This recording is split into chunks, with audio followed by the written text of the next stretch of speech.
Good news, somewhat. We'll take whatever you got. She may have been raped, but the genital mutilation looks like it was marine organisms feeding on soft tissue. Several species, probably, including a juvenile Anguilla rostrata. You sure? It was still on the job. Also, I don't think the perp amputated her hands. These breaks don't indicate a straight, fine-edged blade. Whatever did that is blunter. And more curved. And delivered a hell of a lot more force than a human can. Like a boat propeller. Exactly. Maybe she fell off one of those booze cruises that depart from the marina. Or she was dumped. That all you got? Would I have dragged you all the way down here if it was? The carbon-14 levels in the lens of her eye gave me a precise fix on her age. 35 years, 4 months. Something weird about that? Only that she has the bones of a 60-year-old. The fractures along her ulna show a lot more shatter than you'd expect, even from a propeller.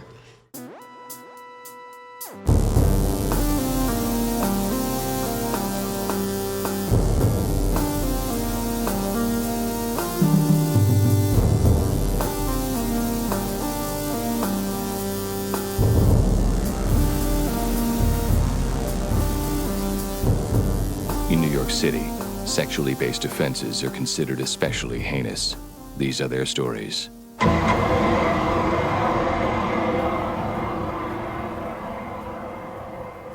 Hey guys, welcome to Munch My Benson. My name's Adam. I'm here in Albuquerque. I have had something of a little cold, not a big one, but a little cold over the last week. So I apologize if I'm sounding more nasally than normal. But I am joined on the line by Josh. How are things in the occupied north, Josh? I mean, I haven't personally had to deal with much of anything because I don't have to leave the apartment ever. Mm-hmm. But, which is wise. Yeah, I've lost some hours to doom scrolling this past week. I bet. I was looking at our Minneapolis myself recently. Pretty bleak out there. Pretty bleak shit. Yep. So we're in basically the end of the second week of occupation. It's January 16th for those of you keeping track in the future. Yeah, it's I mean, we live in a dictatorship. Sure seems that way. Yeah. But he got a Nobel Peace Prize. The right way. He didn't, though. The Nobel Prize Committee said he did not get that. He was not awarded it. It is not his. But he has it. He possesses it, and I guess possession is... The honor is so the thing is, with the Nobel Prize, the honor is the thing that's important, not the actual hardware. The hardware is a nice thing to have, but the honor of having it is the thing it's the thing that matters, right? It's the fact that you're being noticed for having done these things for peace. Now, I would say that what's her name's Machado, yeah. Yeah. I don't care. I don't care what her name is. Never going to learn it. Yeah. She did not. She did not deserve it. No. And no, she did not. I think it's a farce that she got it. And it's one of the saddest, pathetic things that maybe has ever happened, that she gave it to Trump from both perspectives. Both 100%. That he would want hers, and that she thinks that giving it to him is going to, make her, I don't know, future dictator of Venezuela. Which is, I assume, what the thing is. Yes, it's 100% what she's angling for. But did you see the pathetic fucking smile on his fucking face? He was gleaming. Oh, yeah. He loves that shit. Hey, he loves taking people's awards. He loves it. Fuck Mook. You didn't win this. He's going to take the World Cup. When some team wins the World Cup, he's going to take it. Really bleak stuff. So what are you drinking, buddy? So I've been under the weather, so I'm drinking a green tea right here. And then I also have some Bullet Rye on the Rocks and a glass of water. Tony's on the Pier. Tony's on the Pier, Redondo Beach, California. Mm-hmm. Unofficial bar, Munchy My Benson. Drinking, it was 4 Fingers of Bullet Rye, rocks. I've got a Dr. Pepper here because I had a couple beers with dinner, and so I'm trying to maintain an even keel. Yeah. I will say for pod business, right now our poll is up. Oh, great. I was going Munchie's to ask Choice. you about that. Yeah. Yeah. So what the Munchie's Choice vote is going to be is between, there are 4 episodes. Season 20, episode 22, Dis. That one's with Snoop and Orlando Jones. Then season 14, episode 325, Axe, which I believe is Barba's first episode, or as Alex, our intrepid Munchy, said, otherwise known as the episode where Barba asks a perp to choke him on the stand. Ooh. The third one, season 12, episode 3, Behave, which has Jennifer Love Hewitt. Oh, nice. Skeet Ulrich, but Skeet Ulrich is coming over from LA, I believe. And then He's skeeting over from LA, Josh. Yeah, he's skeeting over from LA. And then we've got season 24, episode 6, Controlled Burn, where that one we get to see Rollins teaching and an Eyes Wide Shut party gone wrong. Ooh, nice. Right now, did the Eyes Wide Shut party go right? I feel like it went wrong. Oh yeah, in Eyes Wide Shut, I think it went right. Right now, 25 acts, the Barba getting choked. Look, we can leave this open for a while, though, right? We can, right? Well, this will be closed by the time this episode drops. See, that's what I was going to ask we'll have you. Recorded. Yeah, but just so people can follow along at home, though it's long since been decided because we've already recorded 250 by the time this episode drops. Yeah. In your timeline, listener, as you're following along, it has not been decided because you don't know what it is, unless you're a Munchy and are able to, access our spreadsheet, or unless you have access to the DeLorean and can go back in time and place prop bets on. Yes. Right. If you can, I'm sure this is on Polymarket. Why wouldn't it I'm sure you can vote, or you can put money on this. You can put money on when will bomb Iran. That guy lost a lot of money, right? Didn't somebody bet $160,000? $160,000, yeah. But it was by the 14th, and it is the 16th now, and it has not happened. But yeah, so 25 acts is leading. Okay. Looks like it's 6 votes for that, 2 for Behave, and 2 for Control Burn. There's still plenty of time. None for Dis, but there's plenty of time. Yeah, plenty of time for things to change, guys. Yeah. But vote early, vote often. Still 40 total votes. Yeah. Vote early, vote often. Now, guys, now but we are going to if you care about what the Munchie's Choice is every 10 episodes, I would say join the Patreon so you can vote on it. Exactly. So this might not be so much an advertisement for this voting session. Right. It won't be germane to 250, but it will to 260. Exactly. And so if you have something you want to nominate, if you feel like you want to have to be able to put your finger, on the scales, then you should join our Patreon. That's if you want to finger our scales /Munch My Benson. Well, we have 2. We only let the full Munchies vote, right? Only full Munchies vote. Just the members, the paying members. Yes, but not Munchies Light, right? No, Munchies Light. Yes, they can vote. And any paying member can vote on. Any paying member can vote on the Munchies Choice. Great. So we have 2 tiers. Basically, the difference between the two is Munchies full blown get the. Full-blown Munchies get the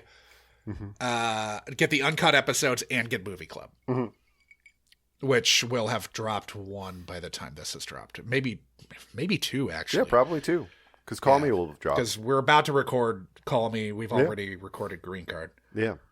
I'm going to drop Green Card next week. Oh, great. And that's great timing, because I'm going to drop a Green Card reference in this recap. for you. This week, guys, we watched Season 10, Episode 4, Lunacy. And I think it might be an apt title for this one. Perhaps. After a brunch spent guzzling mimosas and checking out waitresses, Rick gets down on one knee in front of present girlfriend Janice and asks her to marry him. She, however, looks past the rock in his hands and stares dumbfounded at the dead body floating in the Hudson just behind him. I think this marriage is going to last, don't you? Warner identifies the body as a 30-something woman who'd been in the water for about a day and a half. She had strangulation marks around her neck, her hands had been cut off, and her genitals mutilated from biting or cutting. So Benson and Stabler are called in to handle the investigation. As they're surveying the scene, Stabler notices someone watching from a nearby rooftop, so the detectives rush up the stairs to see who it is.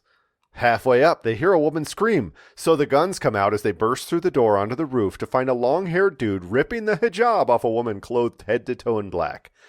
As they separate the two and order the man to the ground, a voice from above tells them to relax since they're just making a movie. Scott, Darren, and Rosie are brought in for questioning, where they explain that they weren't doing anything wrong. They were just filming some violent anti-Muslim rape pornography, which is totally fine and normal. As one does.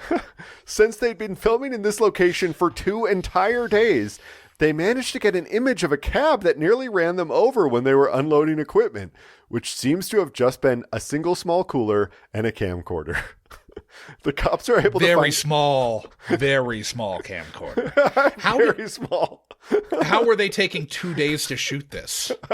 Dude, well, I have notes. The cops are able to find the cab number, which leads them to Edward DePablo's house on Staten Island. Eddie might appear to be a piece of shit, but his alibi checks out when Benson notices that while Eddie's cab had the same number as the one in the rape porn, they are definitely different cars. Apparently, this same fake cabbie rapist had struck multiple times in several other boroughs, so B&E head up to the Bronx to speak with surviving victim Leslie Schuster. She tells them that she was walking home from a bar 4 blocks from her house on her birthday when it started to rain and a cab showed up out of nowhere. The cabbie grabbed her bags and forced her to lie down in the back seat, where he raped her with his hands around her throat, telling her that if she tried to look at him, he'd kill her. Warner thankfully gives us some good news. That genital mutilation was not from the killer, but from marine life, and her hands were likely amputated by a boat propeller. Her bad teeth mean she's probably European, and Finn finds a bottle of cabbie piss that contains some DNA belonging to a Orlando McTeer, who was paroled over a year ago, right when the cabbie rapes began. Not having any DNA from the assaults, but knowing his MO, the team cooks up a sting wherein Liv dons a long blonde wig, heels, and a little red dress and carries a buttload of parcels, thank you green card, for him to help her with. Immediately, McTeer pulls up to grab Liv and is in turn grabbed by the unit. Leslie Schuster has zero trouble IDing his voice.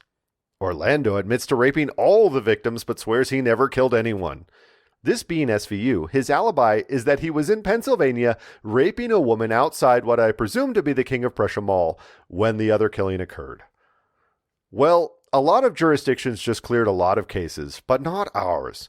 Thankfully, Warner gets results from a retinal scan of her remaining good eye, which identifies our floater as one Marga Jansen, a Belgian astronaut who'd been in town to give a speech.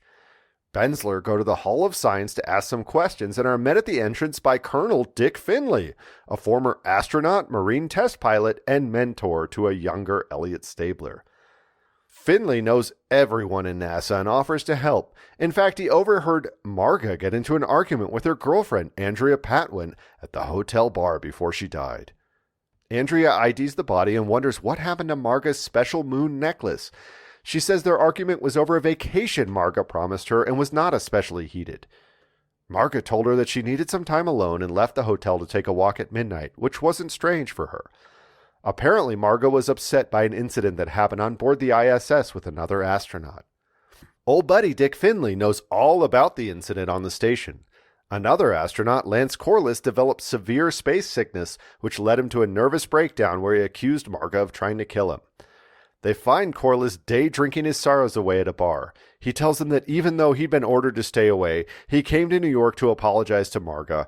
Anyways, he can't face his wife and kids back in Texas since she's such a screw-up. And anyways, Eddie the bartender, not to be confused with Eddie the cabbie, can vouch for his whereabouts. Corliss never leaves this bar now. Finley suggests that they read some of the weird fan mail they receive, but that will take a day to arrive from Houston, so they head to the station, grabbing some beers and Chinese takeout along the way. Finley shares some of his space stories while lewdly checking out Benson. Then Finn shows up, telling her that someone has been using Marga's ATM card downtown.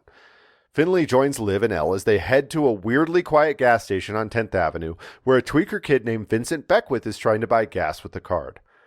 Lo and behold, he has meth in his pocket, but hits the emergency fire suppression button above the pump as Elliot is checking his pockets. He nearly escapes in the ensuing chaos, but for our old bud, Dick, who slugs him in the face to keep him from fleeing. In addition to drug callers, Vincent has a conviction for menacing. Vincent claims to have found the card on the street, and his dad owns a fancy auction house, so when his high-priced attorney arrives, the interview is basically over. Thankfully, Finn is out doing police work and finds the missing necklace at a pawn shop with a nice fingerprint on it. Vincent says he found the necklace with the purse in a dumpster. He says he saw a guy with a baseball cap on throw the purse in, which is why he went diving in the first place. Munch, Finley, and Wong uncover a potential suspect in the pile of fan mail, one Anton Thibodeau, a regular space-chasing weirdo who Finley had seen outside their hotel before Marga disappeared. They find Anton creepily showing his autograph book to children outside the Hall of Science. He's happy they're talking to him so he can help with the investigation. He says he saw Marga on Friday. He says he was very close to Marga, writing her 33 letters in the last year, even though she never replied once. Wong thinks that while Anton is clearly obsessed with Marga and with the space program, he doesn't fit the profile of a stalker turned violent. He does get extremely angry talking about what he would do to whomever hurt Marga, but Vincent is adamant that Anton is not our guy. Another dick, this time a Stabler, walks into the station so that he can catch up with the man he's named after, because it's not like there's a high-profile death investigation going on with a million dead-end leads or anything. While everyone's having a great time, Anton sees Vincent Beckwith walk into the bullpen, goes ape, grabs a random Uni's weapon, and shoots the tweaker lad in the chest at close range. Anton doesn't drop the gun when ordered, so Colonel Finley tackles him to the ground. The pistol fires in the middle of their melee, but it's okay. The weird guy got hit, not our favorite astronaut. As everyone is saying their goodbyes, Finley asks Liv out on a date to some gala. Back in Bayside, Big Dick Stabler isn't too upset about watching two people die, so Elliot tells him how family was more important to him than being a hotshot test pilot, so that's why Ella has a boring job here on planet Earth. Dick says he would do anything to get to the moon, which sparks an idea in Elliot. He rushes to Finley's hotel room to find him finishing up a round of extracurriculars with a press agent from the conference. Elliot says he knows why Finley was being so helpful in pointing them towards all these various suspects. Marga was the next NASA star. Finley was never leading a mission back to the moon. He was washed up, old, pathetic. Finley's fingerprint was on Marga's necklace. Why, Dick? She was going to take the moon from me, he replies. Finley grabs Elliot's neck, slams him against the wall. They fight. Elliot elbows him once, gets another in return. Then he throws this old man into a glass display shelf. Finley says that it doesn't have to go down this way since they're old buds. Stabler tells him to get fucked, then leads him out of the hotel in chains. Finley gets one last look at the full moon as a free man before Elliot puts him in his car. Just then, Liv shows up dressed to the nines in evening wear, wondering what the fuck is going on. She asks if everything is okay, and we are left with a, is it cool to rename your adult son because the guy who used to be your idol turned out to be a huge piece of shit? Dick Wolf. And I mean, Dickie's not going by Dickie anymore either. No, he's Dick. He's big, Dick. He's Big Dick Stabler. He's Big Dick Stabler. A lot happens here, guys. A lot happens. There are also a lot of guest stars. There sure are, including guest stars. One that's very what close. The fuck, man? Very close to our hearts. Well, honestly, okay. I mean, obviously, the first one that we talked about was the one that's close to our hearts. But well, I mean, just like there are some insane. We're talking about randomizer magic. It happens time and time again. But Josh and I had decided we were going to watch Night of the Juggler because Yes. we just wanted to watch it for Movie Club. 100%. Not because of Yes. anybody being in it, not because we're pulling Mandy Patinkin or anybody else, right? And I also watched the first episode of Beyond Belief Factor Fiction, forgetting that Jonathan Frakes was not the host in the first season. First season, And it was- James fucking Brolin was the host, just as James Brolin is the star of Night of the Juggler. And Yes. then this devil magic, this randomizer craziness gives us this gift. Crazy stuff. But we have already talked about 3 of the guest stars in this episode. We've talked about Danny Master Giorgio, who's playing Orlando McTeer, the rapist. We saw him playing George Turner in episode 84, What Happens in the Box Stays in the Box, season 16, episode 7, Chicago crossover. We also just saw him again in episode 241, where he's playing Calabrese. I think that's the defense attorney, but I might be wrong. But that was 241, Dwight Needs His Juice, season 22, episode 2, The Ballad of Dwight and Irena. Fuck that episode. We've talked about Betty Buckley, of course, who's playing attorney Walsh here. She is Vincent's defense attorney. We saw her as this character in episode 61, Seems Like a Weird Side Hustle for Washed Up Catchers with Bad Knees, discussing season 8, episode 2 Clock. But she's also, obviously, Trial Division Chief Lorraine Maxwell. And we've talked about Jeffrey Scaparota, who's playing Dickie Stabler. That was in episode 43, another second unit photo shoot gone wild. Season 11, episode 8, Turmoil.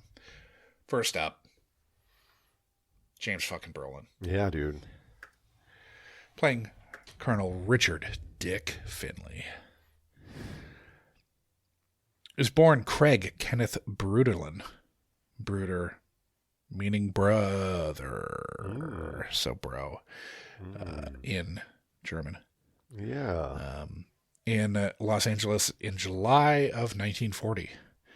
He's the eldest of 2 brothers and 2 sisters born to housewife Helen Sue, maiden name Mansour, and building contractor Henry Hurst Bruderlin.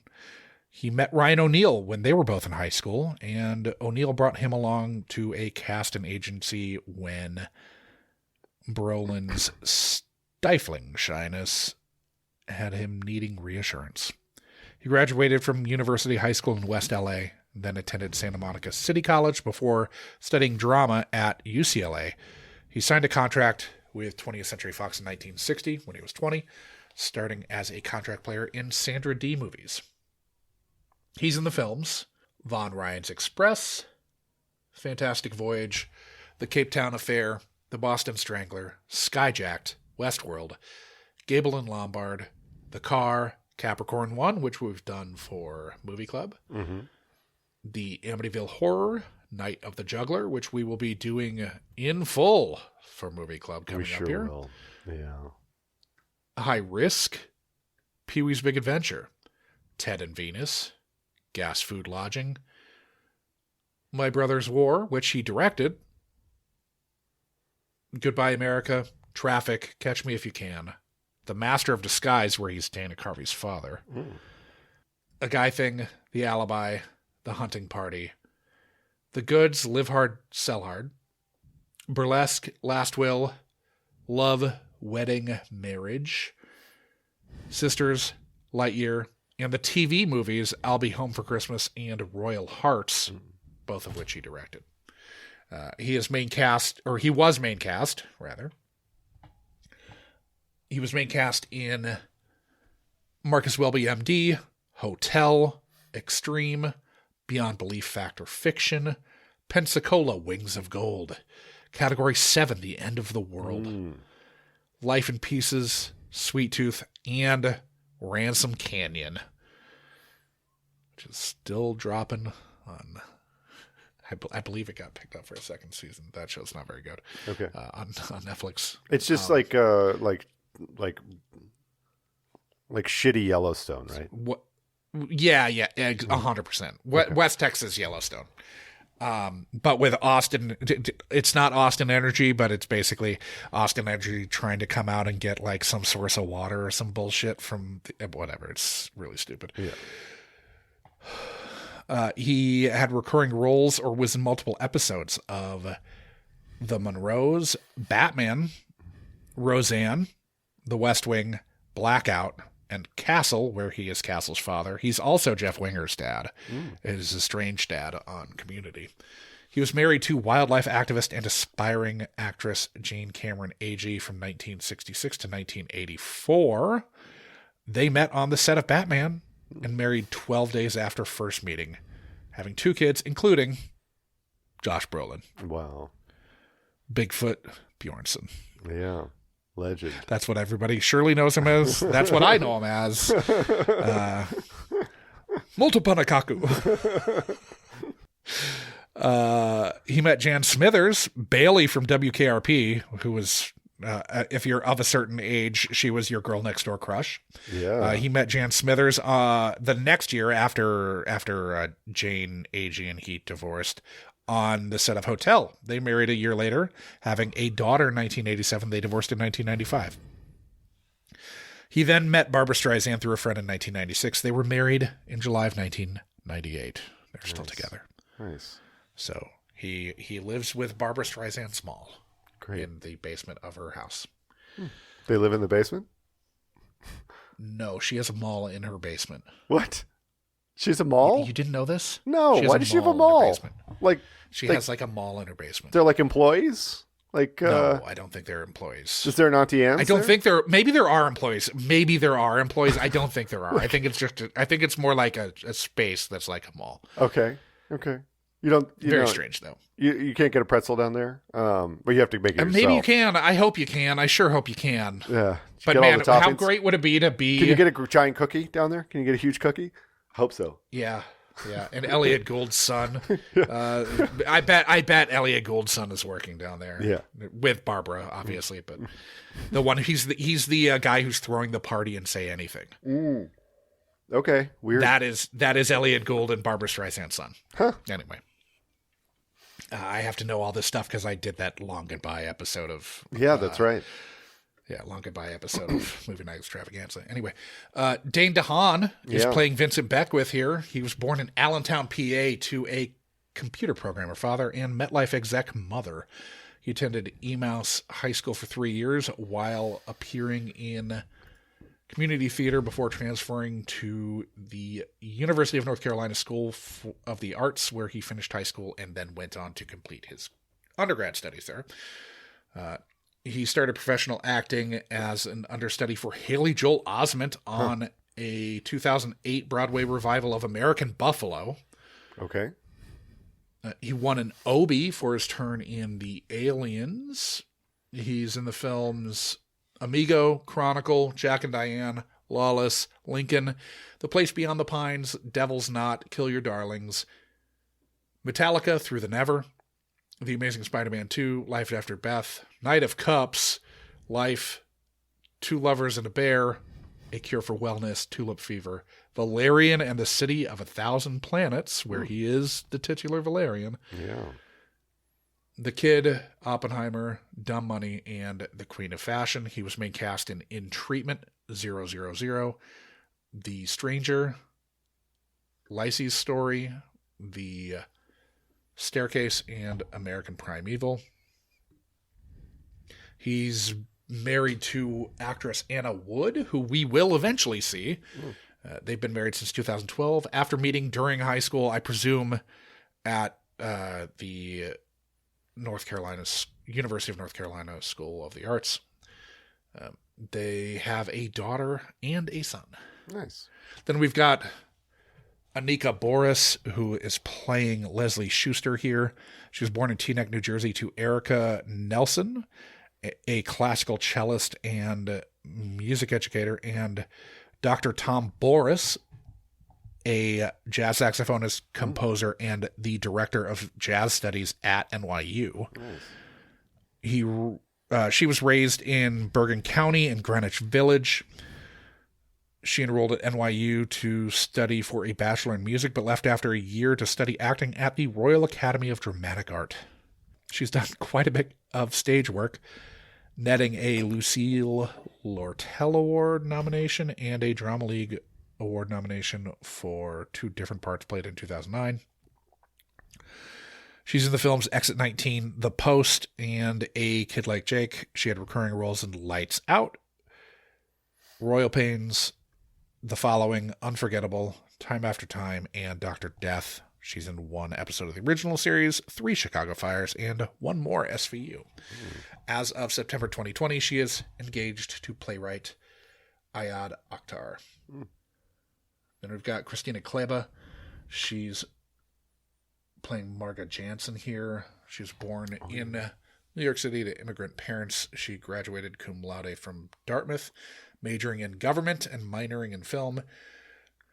She then studied theater at the Eugene O'Neill National Theater Institute and got her master's in directing from Tisch. She's in the films She Hate Me, Delirious, Halloween, the Rob Zombie one, The Accidental Husband, Wild About Harry, Peter and Vandy, Zone of the Dead, Alter Egos, Desperate Endeavors, Proxy, Mamula, Freefall, Tales of Halloween, The Last Heist, Don't Kill It, the Hellboy reboot, I Am Fear, Lucky, 2 Witches, which she co-wrote, and Brooklyn 45. She had recurring roles or was in multiple episodes of Rescue Me, The Following, Agent X, Katie 40, Dr. Klein, Professor T, and General Hospital. She's in 1 episode of the original series. Then we've got Chris Elliot playing Anton Thibodeau. We sure do. What a role. What a role. Full page of my notes are Chris Elliot. Born in New York City to model and TV director Lee Elliott and comedian Bob Elliott, who was half of the legendary comedy team Bob and Ray.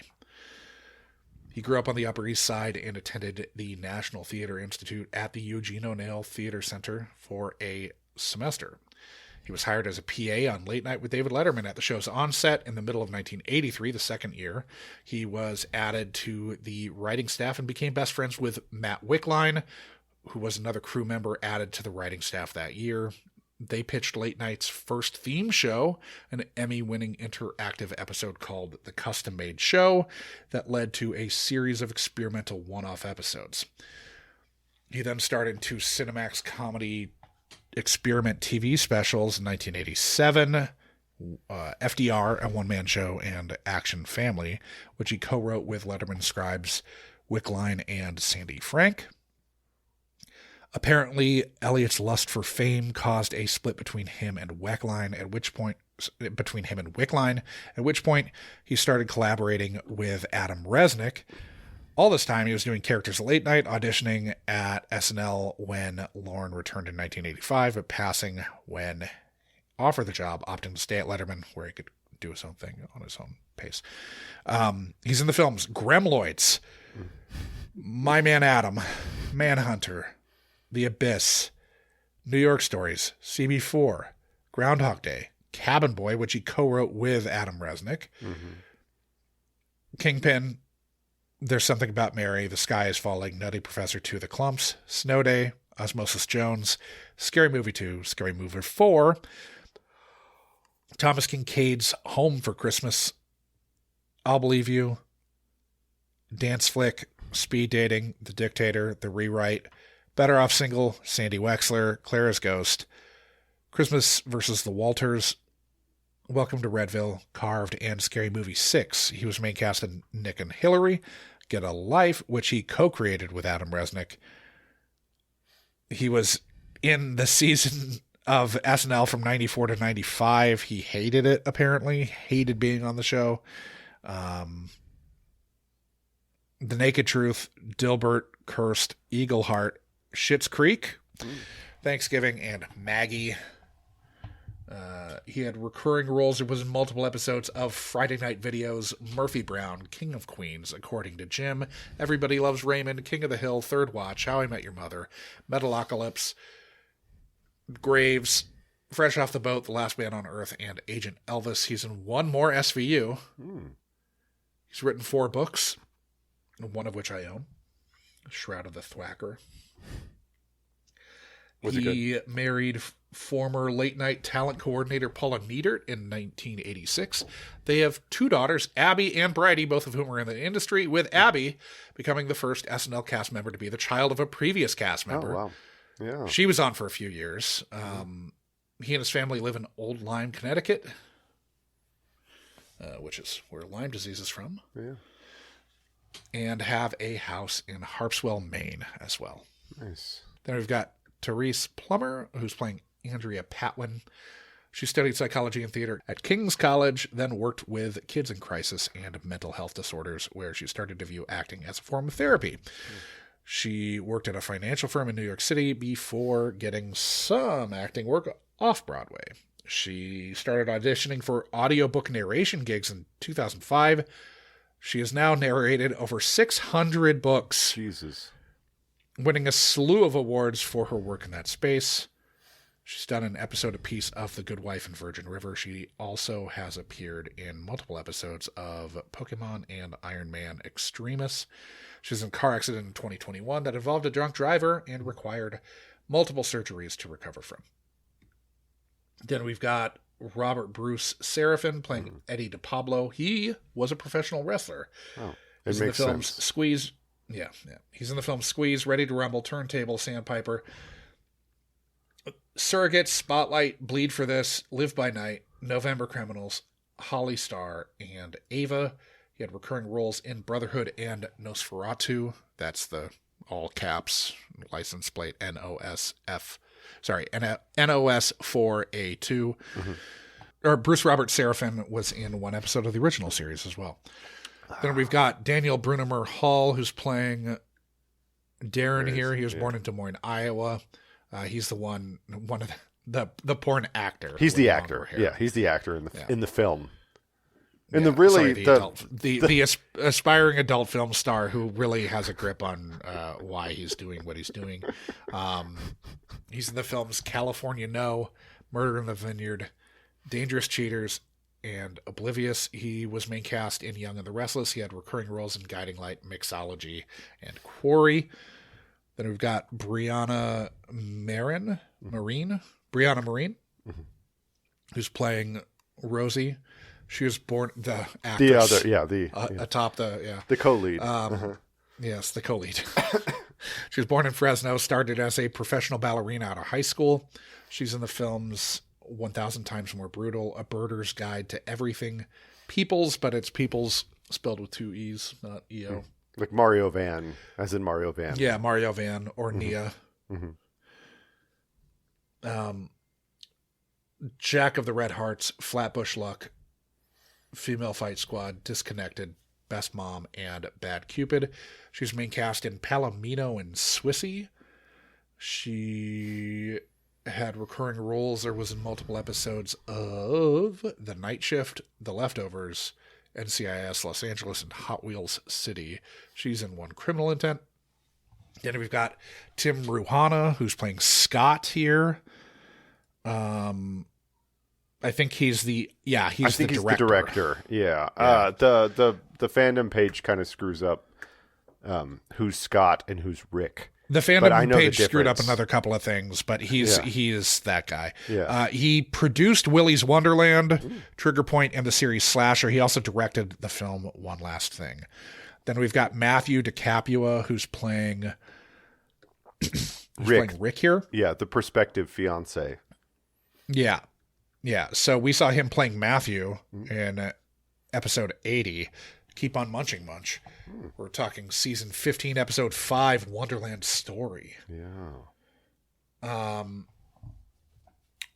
He got his BFA in acting from the University of Connecticut. He's done a bunch of theatrical work in New York and some theater, regional theater. He's in the films Public Interest, Home, and Rover or Beyond Human, The Venusian Future, and The Return of the Next Level. That film title is a mouthful, but it's about a cult. We just talked about it. Heaven's Gate. Heaven's Gate. Yeah. Nice. Yeah.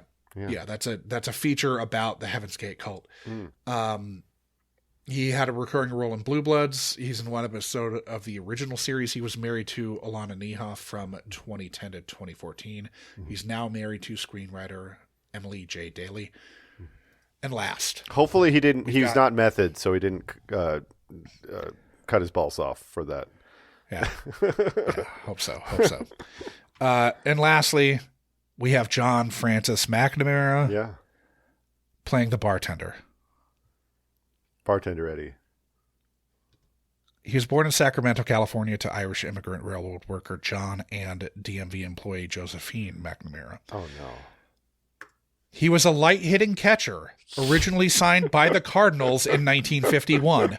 Looks like he missed a couple of years in his early 20s, presumably serving in Korea. At a certain point, he started serving as a player-manager in the minors, notching over 15 years in the minors without reaching the bigs as a player.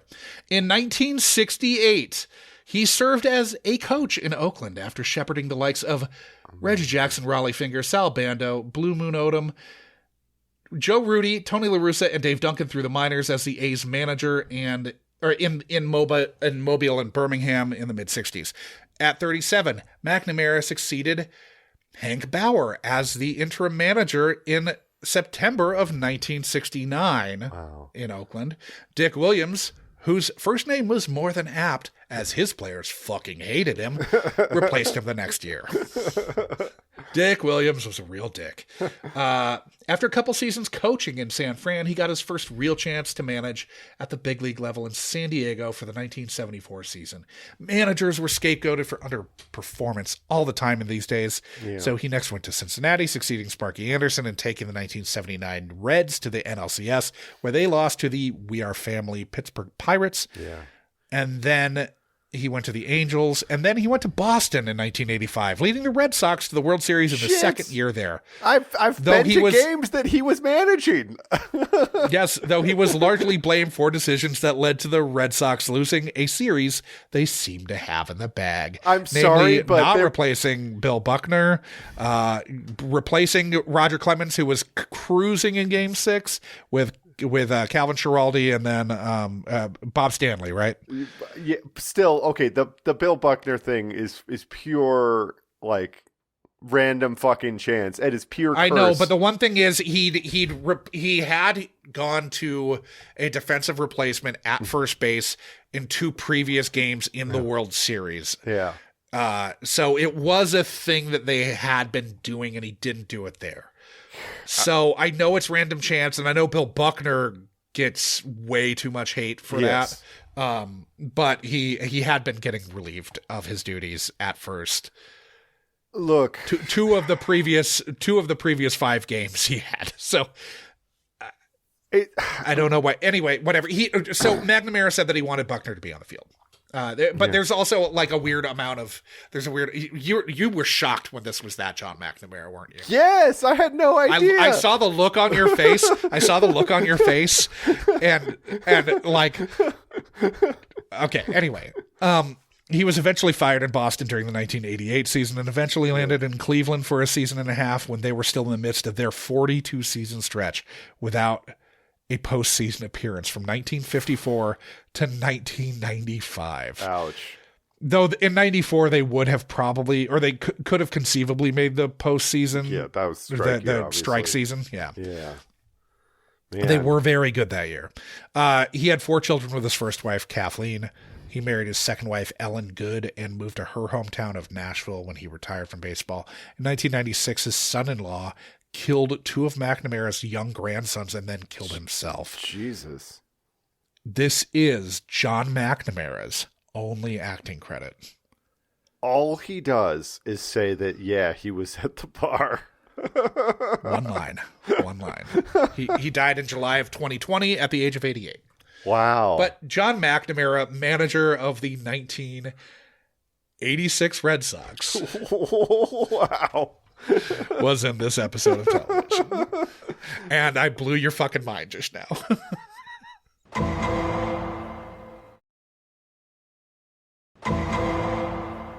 Guys, the episode.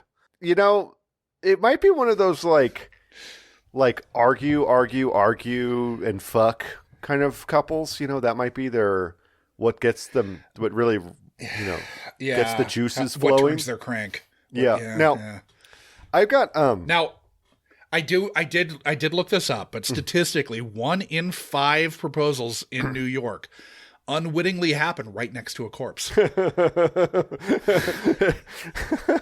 I mean, dude, I think that, like, sure, you're walking along, you know, the Battery. It's you know, there's lovely views of Jersey City and the Statue of Liberty and shit.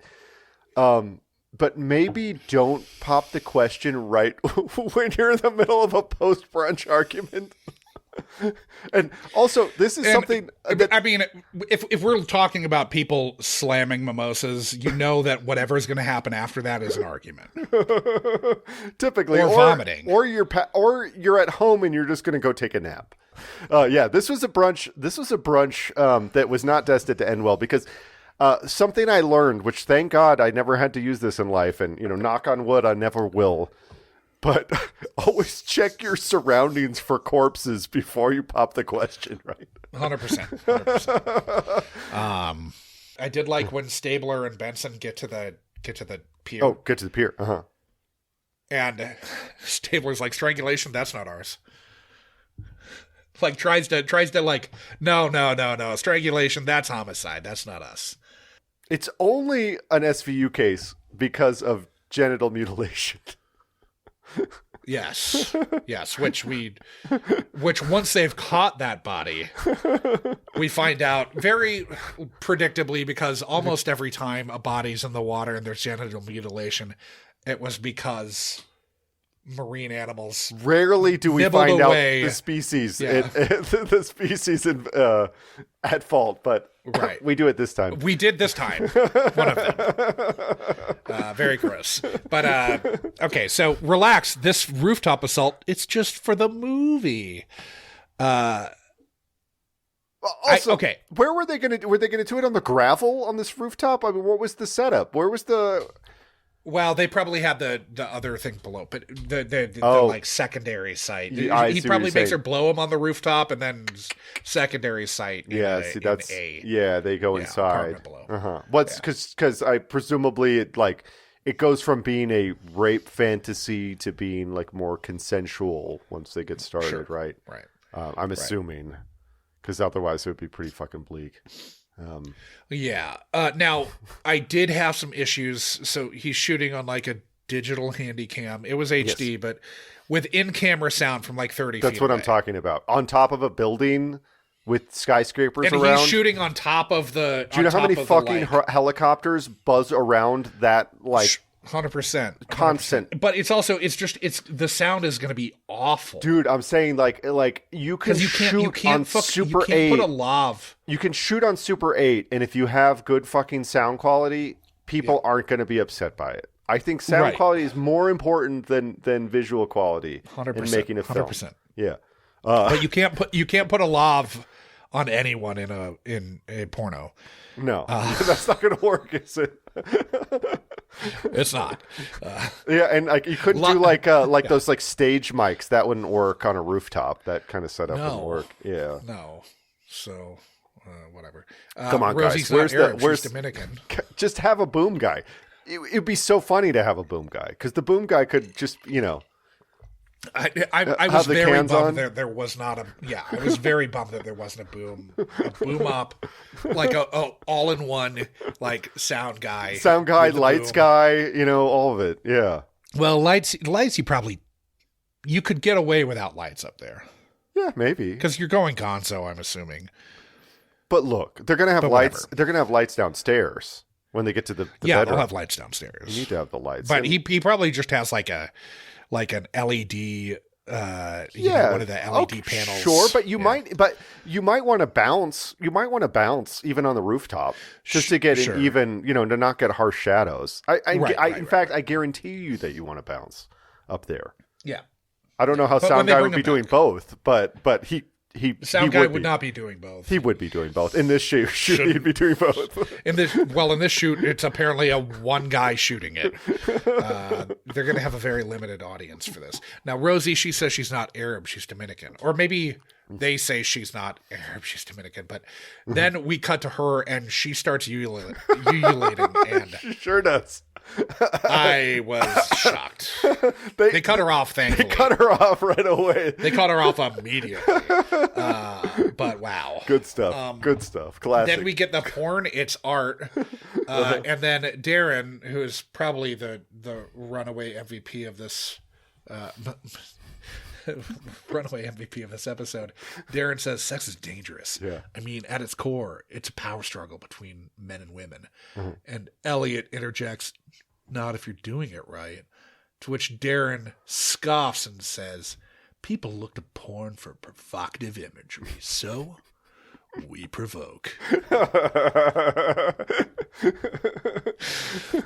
And just lovely. What I think is so funny about hats off to Daniel Truly for writing that. What I think is so funny about this is that everybody immediately jumps to it being porn. Like, they're not naked. They're not like having sex when SVU's bust up there. Just be like, oh, we're just shooting a student film, right? Like, anyways,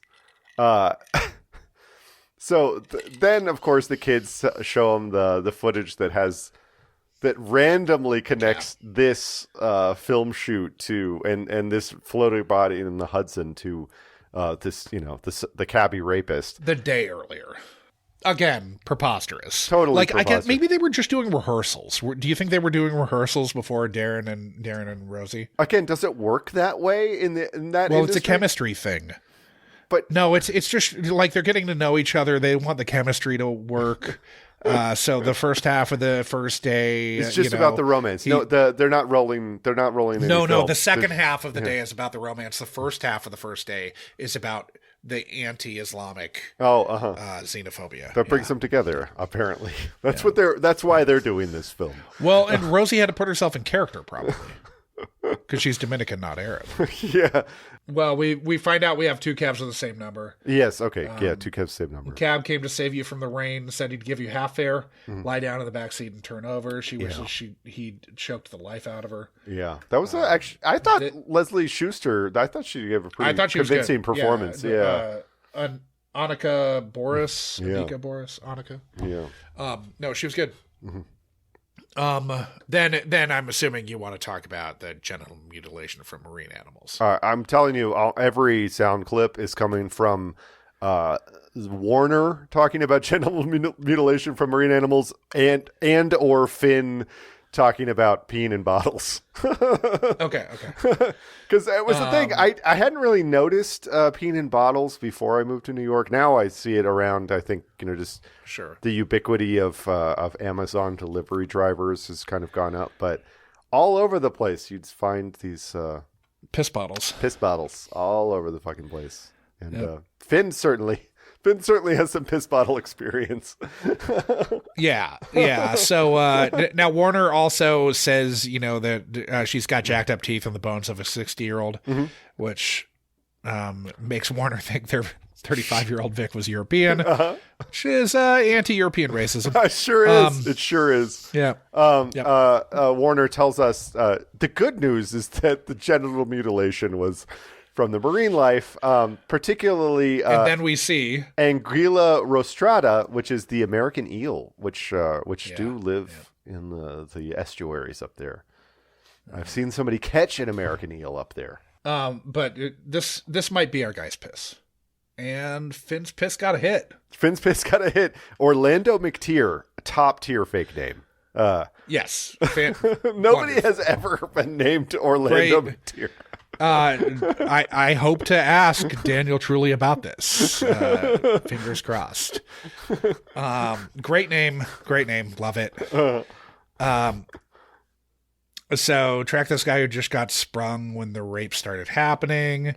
McTeer tries to say he had to fake the medallion because no one would hire him. There are other jobs that you can get, bro. But he did do all the rapes, and he couldn't have killed that broad on Friday because he was raping someone in Pennsylvania. Jesus Christ. And he gives them details, too. Yeah. Well, he knows that serial rape is different than murder because he's been in the clink. Yeah, Jesus Christ. Yeah. And this is where we find out that her Vic is an astronaut. Yeah.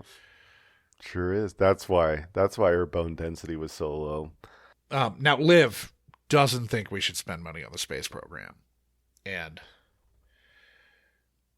I don't think we should spend money on privatizing the space program. Yeah, I don't think we should spend money on the space program we have now, which is paying Elon Musk to have a space program. I think that's a problem. And paying Jeff Bezos to have a space program. Yeah. I think we should be spending money on a space program, though. Yeah. I think I agree. You know, with goals to work towards. Yeah. Interesting goals, learning, expanding human knowledge, not putting hotels on the moon, which I saw was somebody's business that they've got out there. You can give him $1 million and you can get a reservation now. Of course, he has no building, no staff, no launch platform, no immediate plans to have a launch platform, which seems like a kind of big barrier to entry, getting to the moon. We've also, we've never even put anyone on the moon. So what would you, how would you even get there? Yeah. That's where you're you're putting the cart in front of the horse, Josh, because we do. Well, he's putting the cart in front of the horse, not me. Oh, man. So Marga didn't want to go upstate with her girlfriend. She was freaked out about someone she'd run into from the ISS. Now, from this point on, so much of the intel we're getting is from Dick Finley, a very unreliable narrator. It sure is. And they just happily go along with whatever Dick Finley wants them to do. Oh, is Dick Finley going to take down this aggressor? Sure. Is that a problem for us? Yeah. Not at all. We love it. It's not a problem. An astronaut did it. That's cool, right? It's a bummer. But he's like ruining it's your faith in American heroes. American hero. Yeah. Yeah. I have so much faith in American heroes after all. So we find out that Lance Corliss flipped his wig on the ISS, had space sickness. I looked quite a lot into space sickness. I read a lot about space sickness. So space sickness is, as you might imagine, it's essentially motion sickness. It's the same idea as motion sickness or seasickness, but it kind of comes from the opposite place. So essentially, like, things aren't moving the way you like when they should be moving. Because gravity isn't working in the same way. Exactly. So in motion sickness, it's just things are moving too much and your body can't catch up to it. It's the opposite. But it causes it's basically a lack of motion. Yeah, it causes some severe problems for people. The first person to experience space sickness was a Russian cosmonaut, German Titov, who was the second person to orbit the Earth, the first person to orbit the Earth multiple times. He sounds kind of like a badass, but he was He's the no first Alan person. Shepard, though. He's kind of a badass. But lots of other people have done it. Kind of interestingly enough, a guy was sent up to something like 80% of people that go into space experience some form of it. Now, what's interesting is that the Soviet cosmonauts seem to report it a lot more accurately than American astronauts. And so until you get to why would that be? So the early, the Mercury missions, nobody reports it. We don't know if they had it or not. It's just, as it turns out, we're not always the most honest about things, our country. And our space program at that point was being run by a literal Nazi. Sure. Literal Nazi war criminal, I should say. Werner von Braun, who was responsible for the V2 rocket program in Germany, which was raining death and destruction on civilian populations in the UK. Anyways, our government loves a good war criminal, right? Yeah. Anyways, so the guy who was sent in, so once the space shuttle was happening, you couldn't hide these things as much, and it became much more prevalent. And during the Skylab missions, which Dick Finley references too, there's a lot of the Skylab missions had problems with this, but the guy who apparently had it the worst ever was a guy who became a U.S. Senator, Jake Garn, who was sent in on the space shuttle to study space sickness and ended up getting it the worst. And so now modern astronauts have a Garn scale to describe how space sick they are. But typically it just involves your classic... It's like the Kinsey scale. Yeah, exactly. But typically it involves your classic kind of motion sickness symptoms. It's mostly nausea. Sure. Now, when you're throwing up into a zero gravity environment, that can actually be dangerous because it can, screw with your instrumentation and getting your... It's a lot more dangerous than throwing up off the side of a fishing boat. Or throwing up in the middle of a swanky restaurant in Silver Lake, right? But typically it doesn't lead one to leave their family and spend all day, every day, drinking in a bar in the Bronx or wherever. If John McNamara was your bartender, I think you would. He has lots of great baseball stories. So it's here also that we find out that NASA was trying to poach Marga from ESA. Uh-huh. And I think it's kind of amazing that Eddie the bartender had one line, "Yeah, he was here." Uh-huh. That was it. Oh, it was more Little Italy. So Kenmare and Mulberry. That's where the bar is supposed to be. Okay. Okay. Right on. That tracks for where John McNamara would be bartending. 100%. 100%. This is where we find out that contradicting fandom page for this episode, mm-hmm. Finley never got to go to the moon. Yeah, he never got to go to the moon.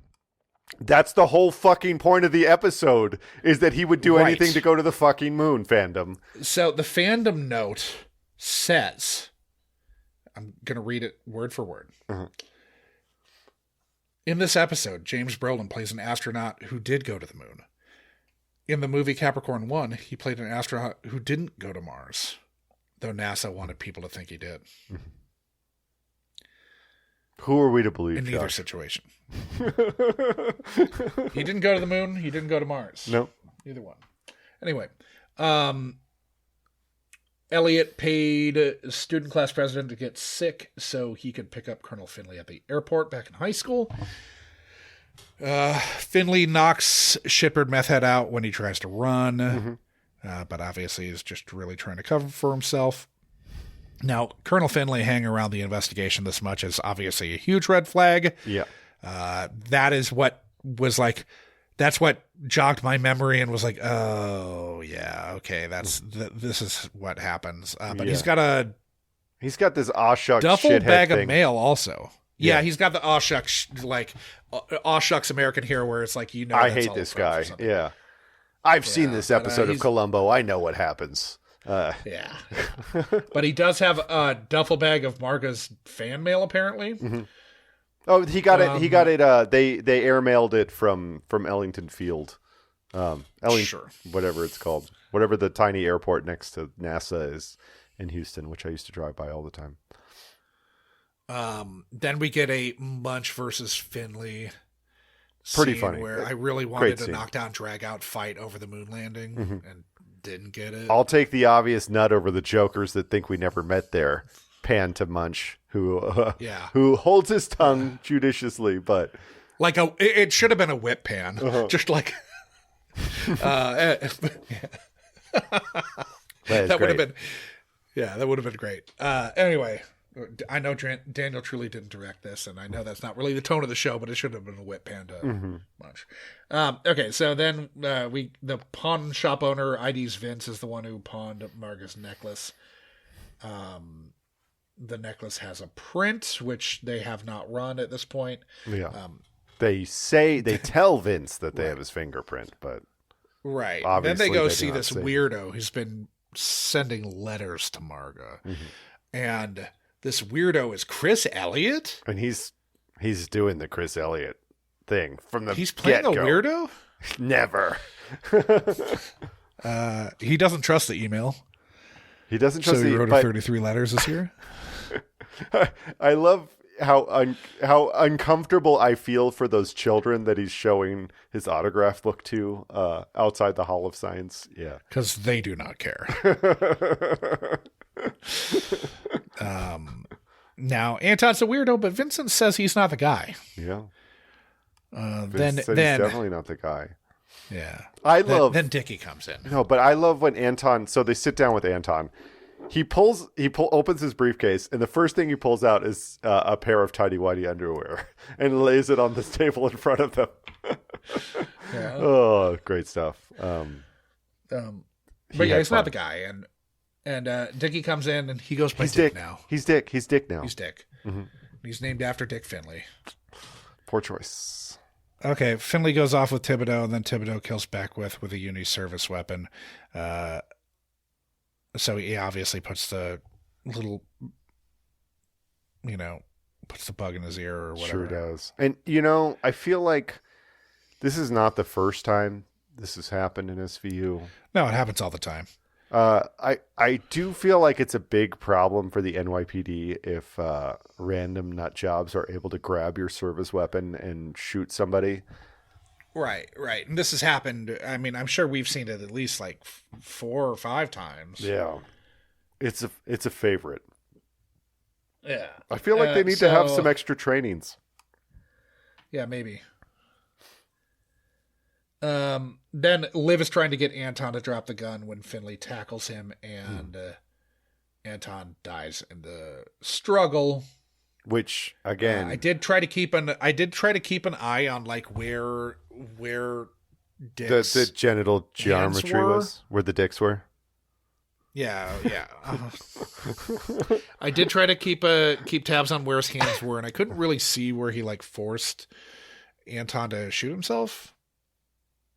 But I didn't break it down like frame by frame or anything. But also, we're talking about. I mean, he obviously did, but I'm just saying it didn't. The stunt work didn't match what we're meant to believe. I don't think. But we're talking about a Marine test pilot versus a random crank. More on that in a second. Okay, so want to go to this Marine Corps shindig with an astronaut? You ever taken a ride on a rocket to the moon? Yeah.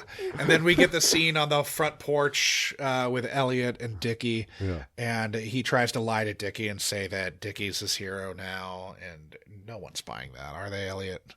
What, that his kid's his hero? Yeah. Oh, yeah. No, that his kid Dickie is his hero? I mean, of all his kids. I mean, Maureen seems all right? Yeah. The rest of them, take them or leave them. Does Elizabeth even exist anymore? It's hard to say. I don't think so. Colleen's his hero, right? All right. So now, Elliot says that he wanted to be a fighter pilot. That was his dream, and then maybe an astronaut. And you know what you have to be a fighter pilot? Short?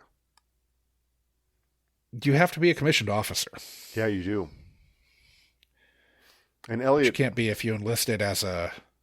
well, you can enlist and then go to college and come back after college as an enlisted officer. Sure, but he wasn't doing that. Yeah. So he just enlisted for his regular service as a private or whatever the Marine Corps equivalent is, and then was discharged after his 3-year stint. Sure. Yeah, you don't. Yeah, absolutely not. No, it's very hard to become a fighter pilot. Right, and realistically, you probably need to go to the service academy to do it. Well, you at least have to have a degree, and you have to have a degree, but you also generally like your best shot at being a fighter pilot is to go to one of the service academies. Yeah, probably. Be it if you're Navy, if you're Navy fighter pilot versus Air Force, but regardless, you have to be a commissioned officer. Yeah. Now Dickie says that anybody would do whatever they had to get to the moon. Which Elliot finally realizes that something squirrely's been going on this whole fucking time. Yeah. So off screen, he gets the print run. Mm-hmm. We don't find this out for a second, but Elliot has Dick figured. Mm-hmm. I looked up to you. You owe me. Mm-hmm. Which this is post Charles Barkley saying. Yeah. There's no idols, man. I'm not your role model. I'm not your role model. That's what he said after he strangled that Angolan, right? Isn't that what happened? No, it's before, I think. But yeah, then we're like Dick. The whole thing was Dick was going to go to the fucking moon in 2018. Like, NASA's not sending 78-year-olds to the moon, you fucking weirdo. No, they did send John Glenn into orbit for 5 minutes or something. As some Yeah, PR but not stunt. to the moon. Not As to the fucking captain, moon. as the pilot of the like spacecraft. Yeah, it's a long ways to the moon, guys. It's a long ways. Space is big. But his prints on the toy rocket that he gave Dickie matched the print on the necklace. Mm. And no moon for you. Nope. No moon for you. It's a good thing this all happened on I wonder if on October 21st, what year was this? That was in 2008. It aired in 2009. Shot in 2008. It first aired 21 October 2008 in the U.S. You're looking at the Australian air Oh, no, date. Australian. Sorry, Yeah. sorry. I glanced at it for a second. I'm going to do this because this seems like old school Munch My Benson. October 21st was a last quarter moon. So this was inaccurate, guys. The full moon was on the 14th in October 2008. Yikes. I can't believe we didn't check that. Yikes. How did one of us not decide that needed to be checked right then and there? That's a failure on our part. I'm sorry. Sorry, guys. We'll do better. We'll do better. I'm sorry that you had to wait for Adam to look it up, Munchies. We're falling down on the job. The moon was in Aries, that full moon, just in case you guys are trying to figure out your charts.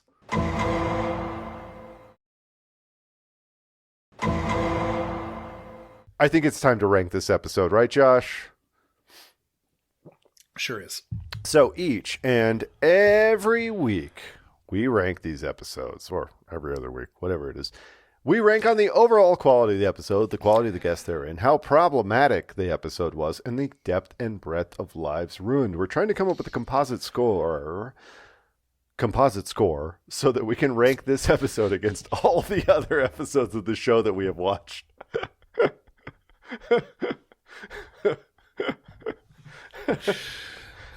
I mean, my mouth stopped working during some of the guest star stuff, so I get it. Yeah. So, Josh, I feel like there's so much happens in the first 10 to 15 minutes of this episode that it's hard to square that with what happens in the rest of the episode. Yeah. I'm but is also it good? somewhat bummed. I'm somewhat bummed that there wasn't a better, because like with a James Brolin, Mm-hmm. I mean, you have the guest star and you're writing the episode for the guest star, right? And I was hoping for a little more for him to do, as a Night of the Juggler had. Yeah, but I don't know. He does play this role of the astronaut. Like he's like, oh yeah, all American. Sure, because he was in Capricorn 1. Sure, all American dude, James Brolin, right? Like like it tracks. I mean, it's not fun, you know. I'm just like I don't think it reaches the upper echelon. No, of, it really what is. we really like. It's probably like a 6 or 7, right? It's up there until we meet Brolin, which is sad. Like Brolin, right. It's kind of downshifts a little bit.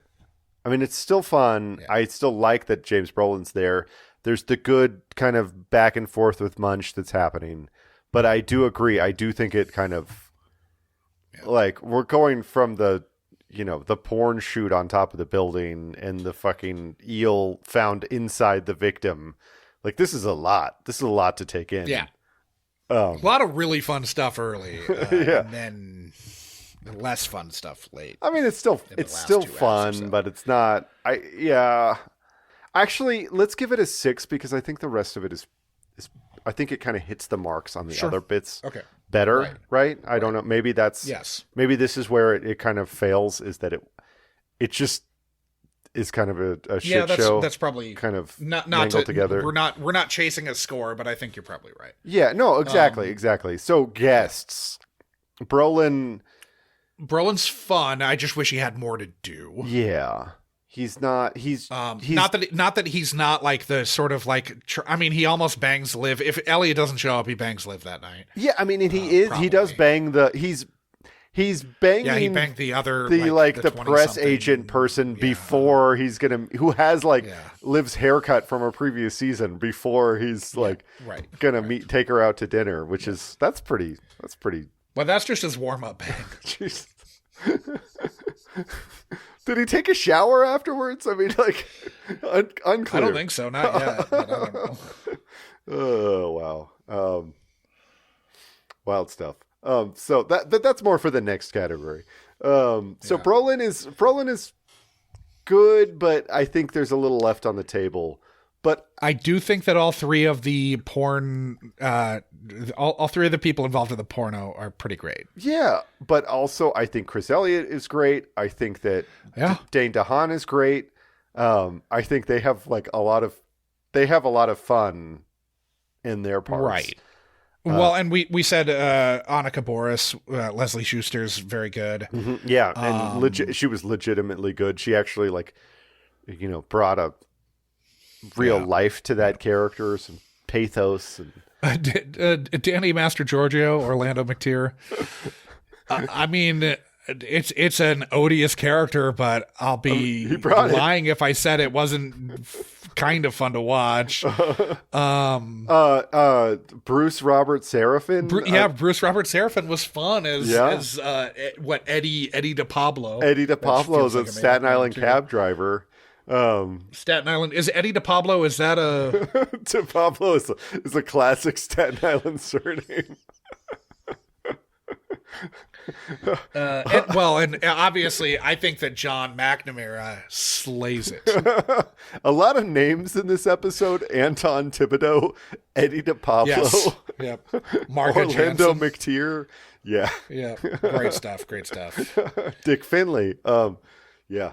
Well, I mean, I think Rick and Janice, Matthew DiCaprio, and Cecile Montaigne. That was a fun. It's a fun. Maybe it might just be Montaigne. Montaigne, yeah, that's probably it. Montaigne. Fun, very fun. Yeah, kind of all around. I think Guess is kind of like. I mean, no one really gets to slay it or anything, but I think it's like an 8. Right? I mean, Chris Elliott kind of gets to slay it. I mean, he's doing the Chris Elliott thing, but it's good. Well, but he's doing the weird, it's not quite what Chris Elliott normally does. Yeah.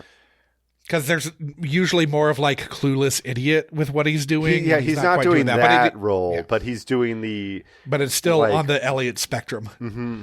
He's doing the borderline psychopath. Yeah, but I thought it worked. And Dane DeHaan is kind of going for it as the tweaked out kid, but the tweaked out fail son. It's fun.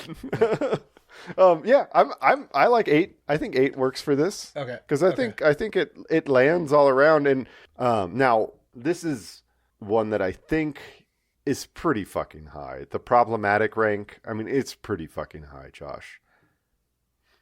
Yeah. From the first scene with Rick, we see the small eel. Well, we see the eel. Rick checking out the waitresses right before he proposes to his wife. Sure. The anti-Muslim hate proposal. Porn. The proposal in front of the corpse. The hate porn. I mean, we have to talk about how they were doing a 2-day shoot with again, we're talking a very small camcorder, not hilarious. Even it must have had mini discs or something that they were recording it on, not even a tape.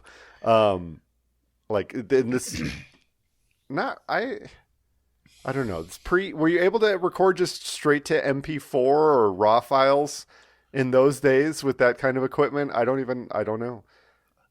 It doesn't seem like you could have, but maybe. Preposterous film shoot. Then we've got, Dickie's whole. Well, I guess that's more life, depth, and breadth of lives ruined. Dickie Stabler. Dickie's whole. Dickie's whole life ruined. But the eel, showing the eel's pretty good. Yeah. Brolin, the back and forth between Brolin and Munch about the moon landing. Sure. Brolin's warm-up bang. Borland's warm-up bang, Chris Elliott's underwear. There's a lot of things to like here. Chris Elliott haranguing those kids with his autograph pictures. It's not a 10. No, but I think it could be a 9 or 8 or 9. I think it's more of an 8 than a 9. Normally, if it's a 9, we still have to hear a lot more, like, pretty gnarly shit, and we don't really hear. I mean, there's not even really a sex crime here. No, there's literally not a sex crime. The only sex crime is committed by an eel. I have to put no. It's Yes, not an SVU on here. this is definitely not an SVU. The eel committed the sex crime, and they say that there was a rape. Okay, so Warner says that yes, there was a rape, but that is not. That gets forgotten immediately. And I'm sorry, but James Brolin might be an asshole in this episode. I'm sorry, Dick Finley. But we're never accusing him of being a rapist, right? No. And it's not like he's raping her to get to the moon. He's just murdering her. Hell of a sentence there. What man? I do often think, like, what did we do to ourselves? What did we take on with this project? It's a project. And we took on a project that has that sort of sentence be said. He didn't rape her to get to the moon. He just murdered her to get to the moon.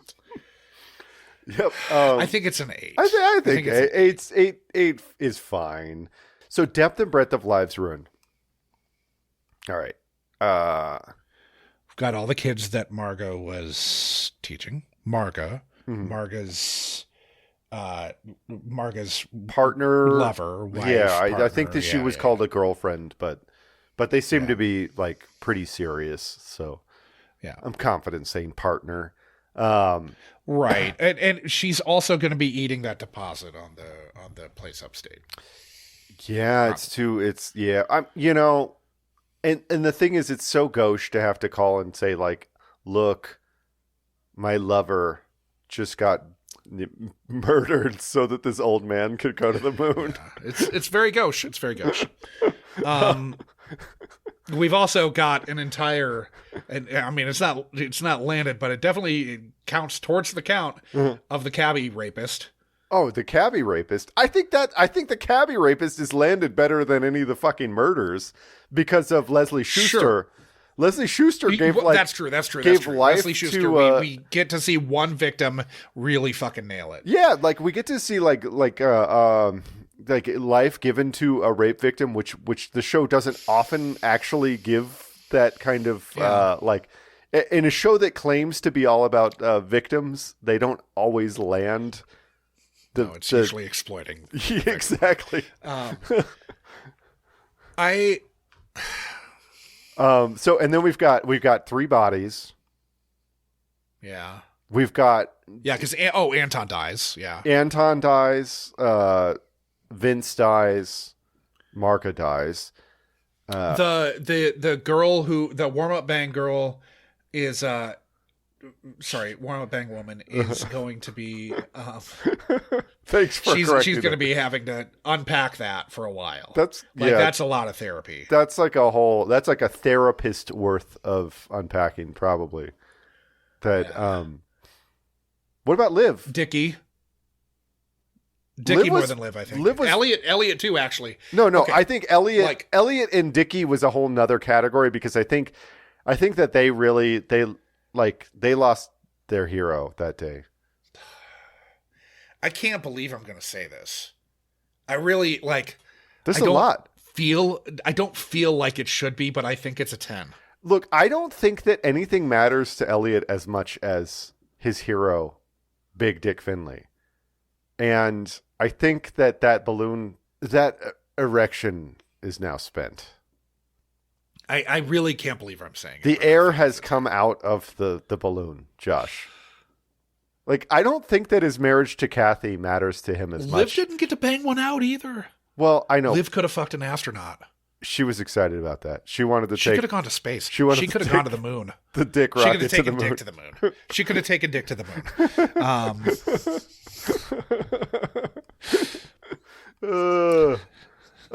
So I feel bad for Liv, but I really think that Elliot, like, we talk about how it matters more when it's happening to our main characters. When it matters. And I honestly think, and to have to beat the shit out of your fucking hero in his hotel room, Josh, and then haul him off in the I cuffs. think this hurts Elliot's more than his wife getting blown up in a car bomb.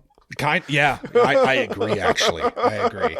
I think it's a 10. I think it's a 10. I cannot believe I'm saying this, but I think it's a 10.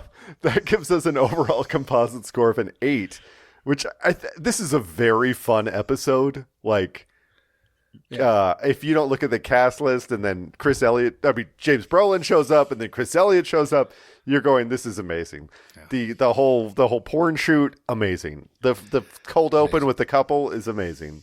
There's a lot of fun stuff. I was very happy to watch this one, which the last one, and I'll be very happy to watch Night at the Juggler again. Heading over to episode.lol, which was built for this podcast by friend of the pod, Flet, who also co-created Cinequote.net with my Unkind Rewind co-host, Sean McGrath. Yeah. The tape is spinning. Bill and Ted do not like this one bit. And we've landed in season 14.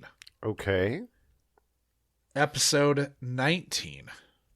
Born Psychopath. Okay. The SVU detectives investigate after a school nurse notices multiple injuries on a young girl. Detective Amaro tries to bond with his recently discovered son. Weird. Okay. This one features Hope Davis,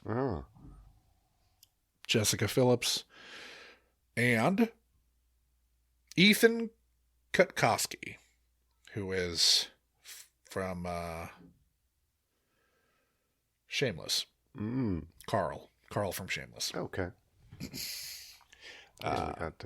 This is an episode many people know, and that they are revisiting in season 20, whatever the new one is, 26 or 27. They're revisiting this character again, I believe, Nice.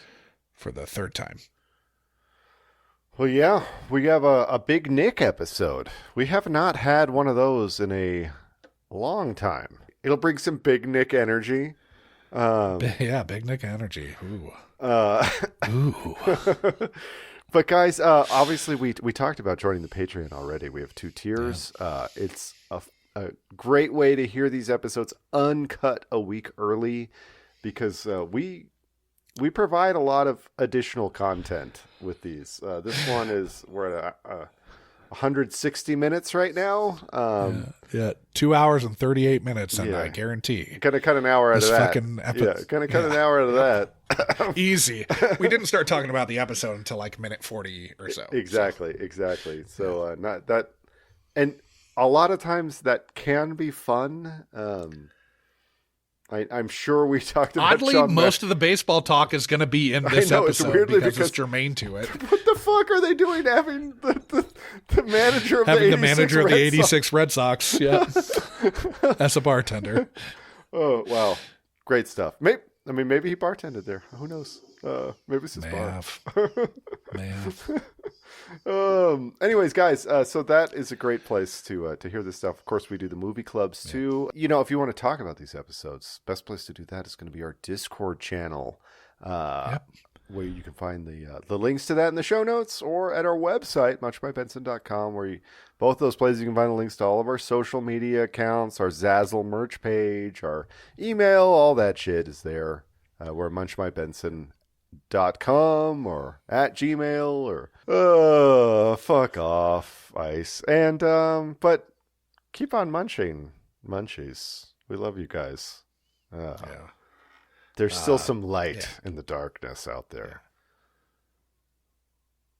And if you're gonna have a warm up bone sesh, at least make sure that all the parties involved are knowing that there was a warm-up bone session. Yeah, how's the disclosure work on that? I had sex with a woman about 5 minutes before your cab dropped you off. She did have a haircut cool. that you have had in the past. I hope that's cool with you. Good stuff. Because, like, honestly, the woman, you see, like, the woman in profile getting dressed, I'm like, wait a second, did he just bang season 3 Liv? Like, what's going on here?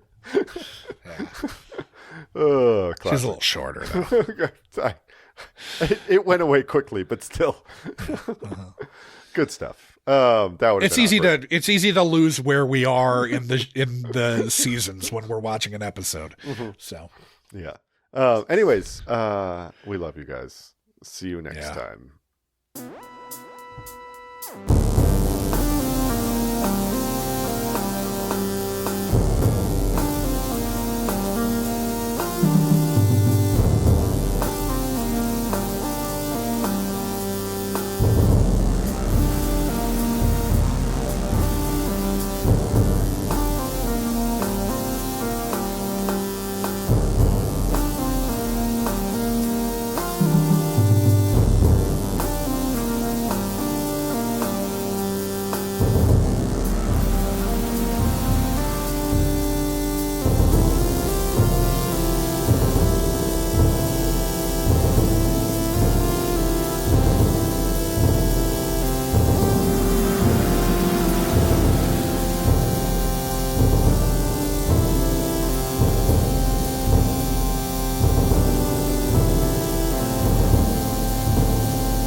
You know, I'm not surprised you jet jockeys get all this.